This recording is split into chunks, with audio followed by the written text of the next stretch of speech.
नमस्कार साथियों, आप देख रहे हैं यूपी मीडिया। आइए जानते हैं उत्तर प्रदेश की दिन भर की ताजा और बड़ी खबरें। आज की पहली खबर, सीएम योगी बोले ड्रोन से दहशत फैलाने वालों पर एनएसए लगेगा। सीएम योगी ने ड्रोन से दहशत फैलाने वालों पर गैंगस्टर एक्ट के तहत कार्रवाई के निर्देश दिए हैं। उन्होंने कहा, यदि आवश्यकता हुई तो ऐसे आरोपियों के खिलाफ रासुका की भी कार्रवाई होगी। यह बात उन्होंने रविवार को लखनऊ में एक बैठक में कही। सरकार ने ड्रोन नीति बनाई है। नीति के तहत अनुमति लेकर ही ड्रोन संचालन किया जा सकता है। बिना अनुमति के ड्रोन का संचालन पूरी तरह दंडनीय है। तकनीक का गलत इस्तेमाल करने वालों से सरकार सख्ती से निपटेगी। सीएम ने प्रमुख सचिव गृह संजय प्रसाद और पुलिस महानिदेशक राजीव कृष्णा को हर जिले में ड्रोन संचालन की समीक्षा कर आवश्यक कार्रवाई के निर्देश दिए। बता दें, पश्चिमी यूपी के कुछ जिलों में अवैध ड्रोन से दहशत फैलाने की शिकायतें सरकार तक पहुंची थीं।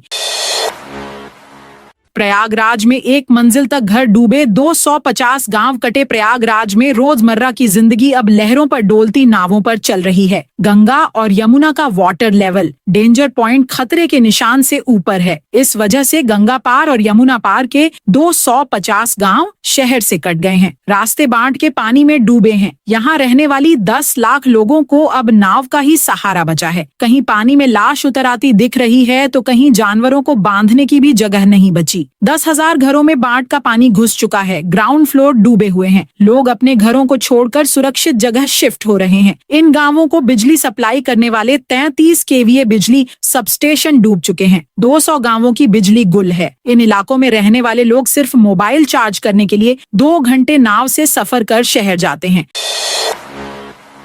निरस्त होंगे 50 से ज्यादा छात्र संख्या वाले स्कूलों के विलय संबंधी आदेश। अब नए सिरे से होंगे तबादले। प्रदेश में 1 किलोमीटर से ज्यादा दूरी और 50 से ज्यादा बच्चों वाले परिषदीय विद्यालयों का विलय न करने के आदेश से पहले जिन ऐसे स्कूलों का विलय हो चुका था उन्हें निरस्त करने के निर्देश दिए गए हैं। इसका असर परिषदीय विद्यालयों के शिक्षकों की चल रही तबादला व समायोजन प्रक्रिया पर भी पड़ेगा। इसी क्रम में बेसिक शिक्षा परिषद ने ऑनलाइन आवेदन की तिथि 1 से बढ़ाकर 4 अगस्त कर दी है। 317 दिन जेल में रहने के बाद घर पहुंचे भदोही विधायक जाहिद बेग को मानव तस्करी मामले में हाई कोर्ट से 23 जुलाई को जमानत मिलने के 1 सप्ताह के बाद शनिवार को उन्हें नैनी जेल से रिहा कर दिया गया। शनिवार को सुबह सपा जिलाध्यक्ष प्रदीप यादव और विधानसभा अध्यक्ष संतोष यादव के साथ विधायक के परिजन उन्हें नैनी जेल लेने पहुंचे थे। विधायक ने अपने विधानसभा क्षेत्र दुर्गागंज से भदोही में प्रवेश किया। दोपहर लगभग 2 बजे अपने आवास पहुंचे। विधायक ने पत्रकारों से कहा कि न्यायालय पर तो भरोसा पूरा था, लेकिन प्रदेश सरकार पर भरोसा नहीं है। प्रदेश में इस साल फहराए जाएंगे 4 करोड़ 60 लाख तिरंगे। पेट्रोल पंप और गैस एजेंसी से भी मिलेंगे झंडे। एसपी गोयल ने शनिवार को वीडियो कॉन्फ्रेंसिंग से सभी जिलाधिकारियों के साथ हर घर तिरंगा अभियान 2025 की तैयारियों की समीक्षा की। मुख्य सचिव ने हर घर तिरंगा अभियान को प्रदेश भर में एक जन आंदोलन बनाने की आवश्यकता पर जोर दिया। जिलाधिकारियों को शहरी और ग्रामीण क्षेत्रों में व्यापक भागीदारी सुनिश्चित कराने के निर्देश दिए। वहीं पंचायत भवनों, जन सेवा केंद्रों, राशन केंद्रों, तहसील, विकास खंड, पेट्रोल पंप, गैस एजेंसी, डाकघर आदि में वितरण की व्यवस्था कराई जाए। जन भागीदारी बढ़ाने के लिए बाइक और साइकिल रैली, युवा परेड और सामुदायिक तिरंगा यात्राएं आयोजित की जाएं। पुलिस विभाग में चयनित कर्मियों को सीएम योगी ने सौंपा नियुक्ति पत्र। राजधानी लखनऊ में रविवार को मुख्यमंत्री योगी आदित्यनाथ पुलिस दूरसंचार विभाग के लिए चयनित 1454 कर्मचारियों को नियुक्ति पत्र सौंपा। कार्यक्रम इंदिरा गांधी प्रतिष्ठान के सभागार में हो रहा है। कार्यक्रम में सीएम के साथ कैबिनेट मंत्री सुरेश खन्ना समेत अन्य लोग मौजूद रहे। इससे पहले डीजीपी राजीव कृष्णा ने सीएम को प्रतीक चिन्ह भेंट कर उनका स्वागत किया। विश्वनाथ मंदिर के गंगा द्वार पर 14 सीढ़ी नीचे और 80 पर सड़क तक आया पानी। काशी में गंगा खतरे के निशान 31.34 को पार गई है। शनिवार रात 12 बजे गंगा का जल स्तर 1133 मीटर पहुंच गया। 84 घाटों को डुबोने के बाद अब गंगा शहर में प्रवेश कर चुकी है। श्री काशी विश्वनाथ धाम के गंगा द्वार से गंगा 14 सीढ़ी नीचे है। दशाश्वमेध घाट की 3 सीढ़ियां बची हैं। शीतला घाट पर मंदिर पूरी तरह से पानी में समाहित हो चुका है और सिंधिया घाट पर रत्नेश्वर महादेव के मंदिर के शिखर का कुछ हिस्सा ही नजर आ रहा है। नमो घाट पर बने स्कल्पचर भी डूब गए हैं। लोग घरों में फंसे हैं। 80 घाट पर गंगा का पानी सड़क पर बह रहा है। जगन्नाथ मंदिर के गेट के पास पहुंच गया है। मुख्यमंत्री योगी जिले को देंगे 20 अरब की सौगात। मुख्यमंत्री योगी आदित्यनाथ 6 अगस्त को बरेली आ रहे हैं। शहर के बरेली कॉलेज में जनसभा से पहले वह 20 अरब के विकास कार्यों की सौगात जनपद के लोगों को देंगे। विभिन्न योजनाओं से 1000 से ज्यादा लोगों को लाभान्वित करेंगे। मुख्यमंत्री के दौरे को लेकर अधिकारियों ने तैयारियां तेज कर दी हैं। शनिवार को पूरे दिन कमिश्नर से लेकर अन्य प्रशासनिक अधिकारी कार्यक्रम स्थल पर व्यवस्थाएं दुरुस्त कराने में जुटे रहे। काशी में मोदी बोले, दुश्मन पाताल में भी नहीं बचेगा। प्रधानमंत्री नरेंद्र मोदी ने शनिवार को वाराणसी में 54 मिनट जनसभा को संबोधित किया। आखिरी करीब 30 मिनट उन्होंने कांग्रेस और सपा को जमकर लताड़ा। उन्होंने कहा, भारत पर जोर वार करेगा, वह पाताल में भी नहीं बचेगा। भाजपा की बड़ी बैठक कल सीएम योगी समेत तमाम नेता होंगे शामिल। भाजपा ने 4 अगस्त सोमवार को राजधानी में बड़ी बैठक बुलाई है। इस बैठक में सीएम योगी आदित्यनाथ भी शामिल होंगे। इसके अलावा बीजेपी प्रदेश अध्यक्ष भूपेंद्र चौधरी, प्रदेश संगठन महामंत्री धर्मपाल सिंह भी मीटिंग में मौजूद रहेंगे। डिप्टी सीएम ब्रजेश पाठक और केशव प्रसाद मौर्य भी उपस्थित रहेंगे। ये बैठक सुबह 11 बजे इंदिरा गांधी प्रतिष्ठान में आयोजित की गई है। बीजेपी के सभी जिला अध्यक्ष को भी इस बैठक में शामिल होने को कहा गया है। पार्टी पदाधिकारियों को भी बैठक में बुलाया गया है, जिसमें आगामी कार्यक्रमों की रणनीति को लेकर चर्चा होनी है। साथ ही मंडल समितियों के गठन को लेकर भी निर्देश जारी होंगे। बैठक में तिरंगा अभियान को लेकर निर्देश जारी किए जा सकते हैं। मुरादाबाद में कांवड़ियों का उमड़ा रेला। मुरादाबाद में सावन के आखिरी सोमवार से पहले रविवार को कांवड़ियों के बेड़ों ने पूरे शहर को शिवमय बना दिया है। कांवड़ बेड़ों के मुरादाबाद पहुंचने का सिलसिला जारी है। शिव के कांवड़ को कंधे पर रखकर झूमते हुए कांवड़ियां पहुंचा। प्रशासन का अनुमान है कि शाम तक 5 लाख से अधिक लोग हाईवे से गुजरेंगे। मुरादाबाद से ब्रजघाट तक हाईवे पर 0 ट्रैफिक कर दिया गया है। हाईवे पर यहां 50 किलोमीटर में दूर तक कांवड़िए ही कांवड़िए नजर आ रहे हैं।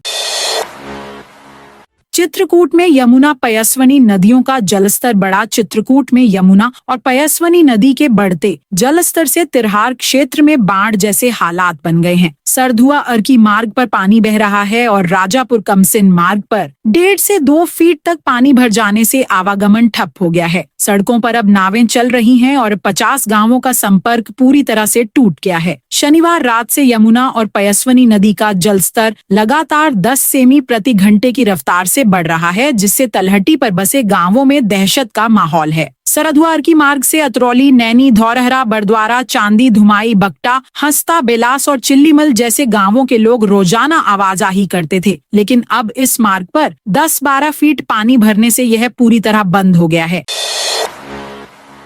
35 सेकंड में गंगा में समाहित हुआ मकान। गंगा नदी की बेगवती लहरों का तांडव जिले में चरम पर है, तो वहीं दूसरी ओर शनिवार को जिले से सटे बिहार प्रांत के आरा जनपद के जैविनिया दामोदरपुर गांव में एक पक्का मकान गंगा की लहरों में समाहित हो गया। इससे ग्रामीणों में दहशत व्याप्त है। बताया जा रहा है कि दामोदरपुर निवासी जग्गा यादव और श्रीराम यादव का मकान शनिवार की दोपहर में गंगा की लहरों में समाहित हो गया। इससे गांव में हड़कंप मच गया। गांव के अन्य लोग अपने सामानों को सुरक्षित स्थानों पर पहुंचने में जुट गए।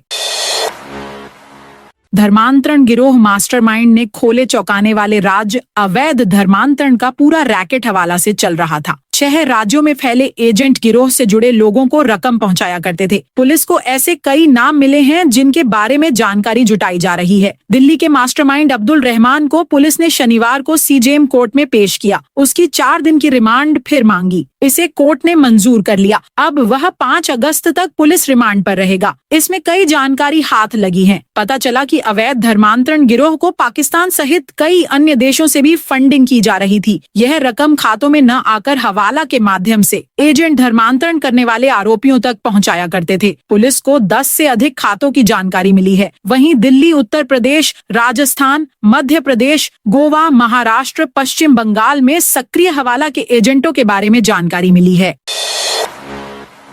प्रदेश में 30% महंगा हो सकता है बिजली का नया कनेक्शन। पावर कॉर्पोरेशन बिजली दर ही नहीं बल्कि नए कनेक्शन की दरों में भी बढ़ोतरी चाहता है। घरेलू कनेक्शन की दर में करीब 25 से 50% और वाणिज्यिक दर में 100% तक बढ़ोतरी की मांग कर रहा है। पावर कॉर्पोरेशन बिजली दर में करीब 45% बढ़ोतरी के साथ ही नए कनेक्शन की दर बढ़ाने का प्रस्ताव दाखिल कर चुका है। नियामक आयोग सभी निगमों में सुनवाई भी कर चुका।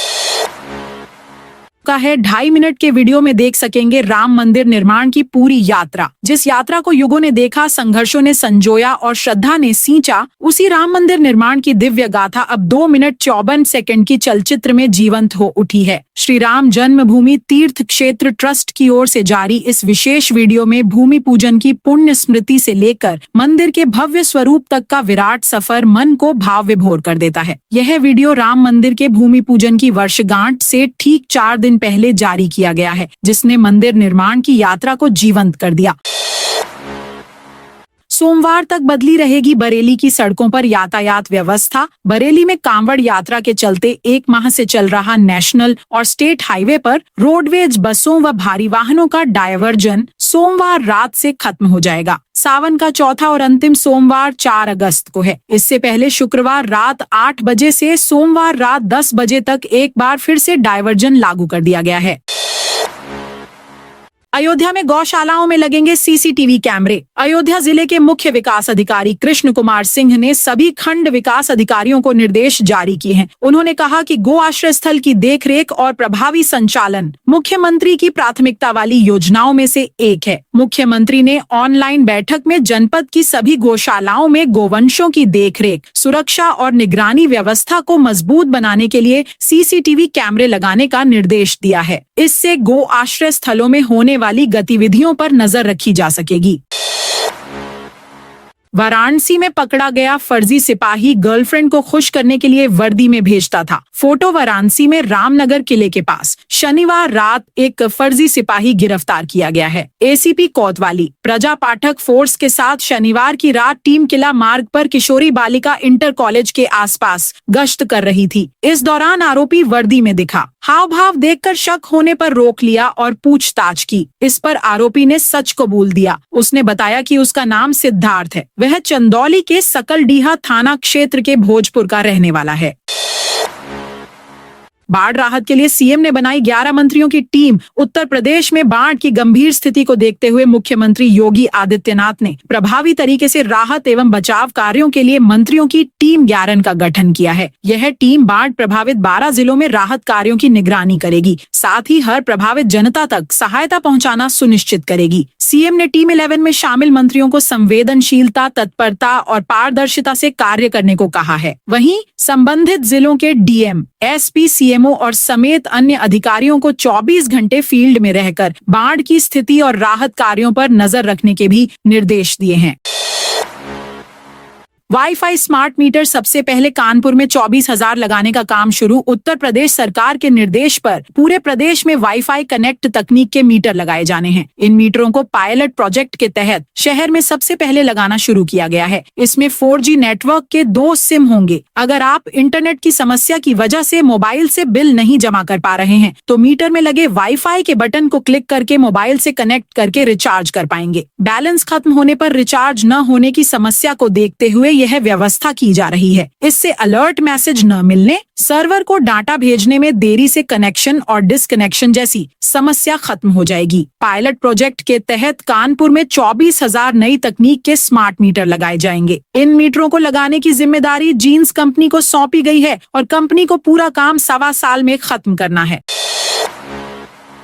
उत्तर प्रदेश में अब लेखपाल नहीं करेंगे फसलों का डिजिटल सर्वे। सरकार ने बदले नियम। फसलों के डिजिटल सर्वे का काम अब लेखपालों द्वारा नहीं किया जाएगा। उनके स्थान पर पंचायती राज, ग्राम्य विकास, कृषि व गन्ना विभाग के कर्मचारियों को सर्वेयर की जिम्मेदारी दी जाएगी। राजस्व परिषद के अनुरोध पर यह निर्णय लिया गया है और संशोधित दिशा निर्देश जारी कर दिए गए हैं।